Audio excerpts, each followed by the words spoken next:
been an incredible turn of events. What we've seen really in 1 week's time since the Attorney General's report has been released, revealing what we had all heard about, but now what we all knew were the vivid details of the governor's sexual harassment against state employees and many other people, many other New Yorkers.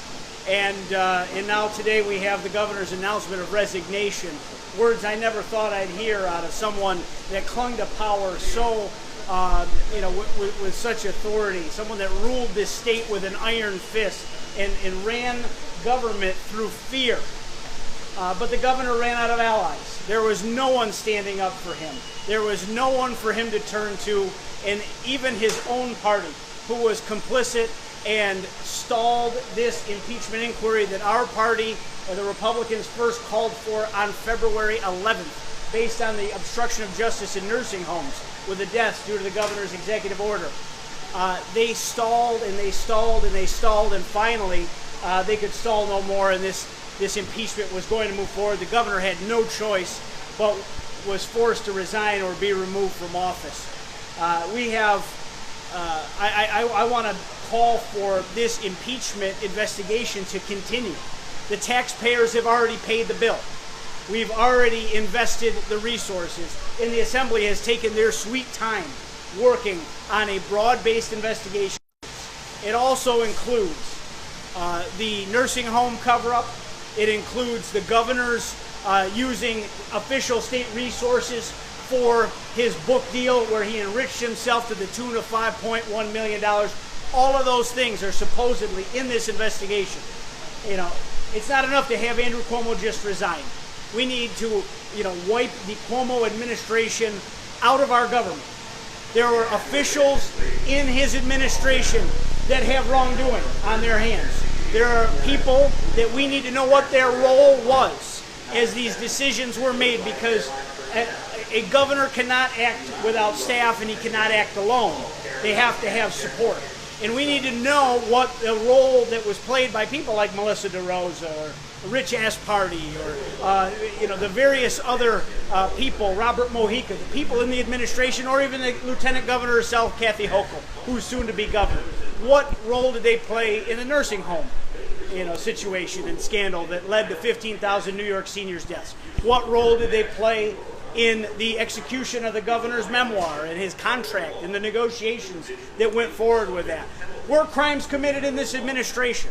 And furthermore, an impeachment should continue so that Andrew Cuomo will never serve as governor of this state again or in public office in this state again. We need to wipe the slate clean. And Republicans have been working very hard, crisscrossing the state and trying to hold this governor accountable. I know I've been doing it for the last 2 years. At times that was a very lonely mission. When the governor's approval ratings were sky high after COVID-19, in his daily response to that, no one wanted to speak ill of the governor. But there were things going on a daily basis that he needed to be held accountable for. And we did that, and I'm proud that we did that, and I'm so grateful that others joined that effort, because facts were revealed through this. This administration is crooked. This administration has been corrupt, whether it's the Buffalo billion, the nursing home scandal, and you could tick down the list of all the various things that have happened on Andrew Cuomo's watch. They've destroyed the criminal justice system since he's been governor. Elimination of cash bail has led to a rise in crime that New York State has never seen. This chapter now comes to a close, but it needs to have an exclamation point after it. They need to make sure that this governor never serves again and continue this impeachment trial. It needs to happen, and I think that we need answers from the New York State Assembly going forward if they're going to continue that investigation. But I'd be happy to take any questions at this time from anyone in the media. Nick, I spoke with one Republican state lawmaker who said he wants the impeachment investigation to end. His argument was, we're continuing to spend state tax dollars. The governor will likely have no political power in the future. I know you gave your reasoning just now, but curious about the doesn't seem like there's much unison among state Republicans about the impeachment investigation. I mean, whoever that is entitled to their opinion. This governor still has $18 million in his campaign war chest. He is teaching a master's class on how to hold on to power for dear life, and he did that up until about 12:30 this afternoon. I think that this needs to be seen through.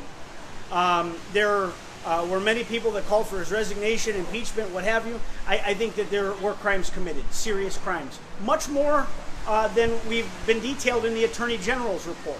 Those are very serious situations, and there'll be civil punishments, probably cases that come up that the governor will be held accountable to at a civil level and probably have to pay fines or restitution to those individuals that he wronged.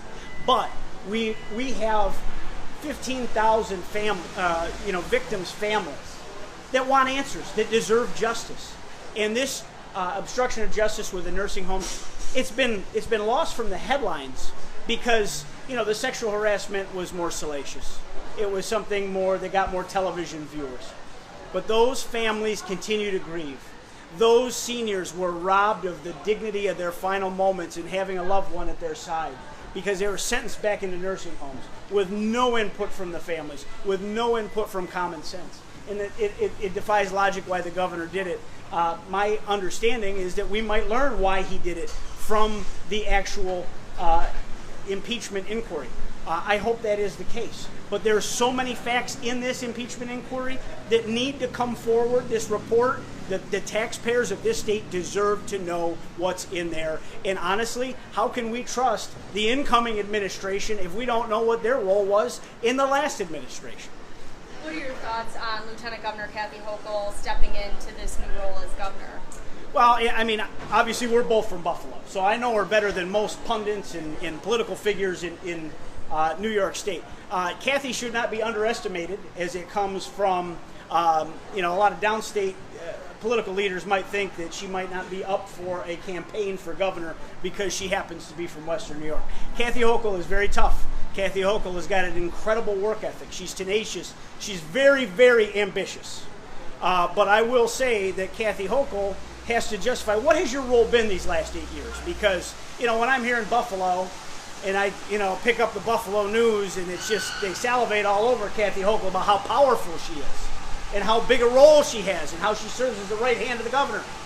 But then anywhere else you travel, it's the distance and the chasm between the governor and lieutenant governor, where she's, some kind of cheerleader or goodwill ambassador for the administration. So what has it been, and what prepares her for the job of leading New York if she has just been a goodwill ambassador? So I think that she has a lot to prove here. I don't intend to have any sort of honeymoon period. We're going to be just as tough on the incoming Hochul administration as we've been on the Cuomo administration, because something tells me the faces aren't going to change all that much. I mean, just because the governor changes doesn't mean all the people running the different agencies that have potentially blood on their hands, that have wrongdoing that has gone on here for the last year. I mean, the culture of corruption in this Cuomo administration, this stain needs to be wiped off of our state flag forever. Forever. And we deserve balance back to our government, we deserve honesty back to our government, and we deserve common sense again for the taxpayers of this state. Does this change the tactic for the upcoming election next year? I don't think so. Not from the Republican perspective, because our candidates, including our presumed nominee, Lee Zeldin, congressman from Long Island, has been traveling up and down the thruway, all 62 counties, taking a message of just what I said. Let's restore balance to New York. Let's restore common sense to New York. Let's make this state a place where people don't want to talk about leaving in the next year to 2 years or as soon as they hit retirement, but they want to stay here and keep their family together. And businesses want to talk about bringing jobs to New York, not figuring out how to get the hell out of New York because it's too expensive to do business. We need a culture change in the state of New York, and Congressman Lee Zeldin, as our next governor, can bring that. I know, back to the sexual harassment stuff, and a lot of the reports, it said that part of the reason that the governor was able to get away with this was because of the culture in Albany that enabled that behavior. We also know that it's not just the governor, there's been other politicians, not only in New York, but across the country, who face similar allegations. What do you think needs to change from a cultural perspective in government that we don't keep seeing cases like this? Well, let's face facts. The governor was a dictator. The governor ran our state government by fear and punishment. People were afraid to speak out when they disagreed because they felt that he would go out to try to ruin their careers. I mean, I think it was one of his staffers that was quoted in an article said, that they had two speeds, and one of the two speeds was kill. I mean, that is how Andrew Cuomo viewed his role. He declared in press conferences, "I am the government." He had lost touch with reality, and I think he had lost touch with his own mental well-being in this last month or so, as the noose tightened and the room got smaller and his allies fled, because he no longer was the person that was feared. The emperor had no clothes, and he didn't have that bully tactic anymore. And I think that kind of draws the curtains open and draws some sunlight into the state capitol for the first time in a decade. Because, anyone on any side of the aisle, whether it's, friendly Democrats I talk to just, in polite conversation, they don't say a good word about the governor before any of this. And because he is a bully. And now that bully's been defeated, and we are going to move on. But we have major disagreements on public policy.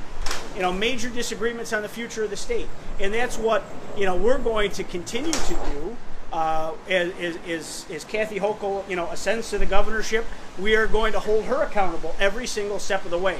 I challenge her right now to answer questions about what her role and responsibility has truly been these last 8 years. Has it been a goodwill ambassador, or have you been a trusted aide in the room making decisions? You talked about accountability, yet Tom Reed, who admitted to sexual harassment, has been allowed to finish out his term. Where's the outrage on the Republican side about that? He gave up his entire political career. The man was running for governor, and he announced he wasn't seeking re-election. He's basically disappeared from the public dialogue, and he was someone that star was on the rise. If Tom Reed had resigned, the district would just have sat empty for the next year, and the constituents of that district would not have a vote in Congress. So I don't, this is a total apples and oranges scenario, but there's someone within 72 hours of being accused of something admitted to it. I still don't see an admission out of Andrew Cuomo. I watched that soliloquy he delivered today, that monologue he carried on and on about all the great he did and how maybe generationally he made people feel uncomfortable, and he was sorry for that, but not sorry that I, touched people inappropriately. He didn't admit to the things that he's basically been proven to have done. So I think the governor has been a wild hypocrite this whole way, and now he's gotten his comeuppance. Any other questions? Thanks everybody for coming out today. Really appreciate it. All right, folks, thank you so much for joining us here at Golden State Times. If you're new to the channel, we encourage you to subscribe by clicking that middle button. Also, check out our previous video by clicking the video on the right, or a video you might enjoy by clicking the video on the left. Also, don't forget to click the thumbs up button and share this video on social media. Peace.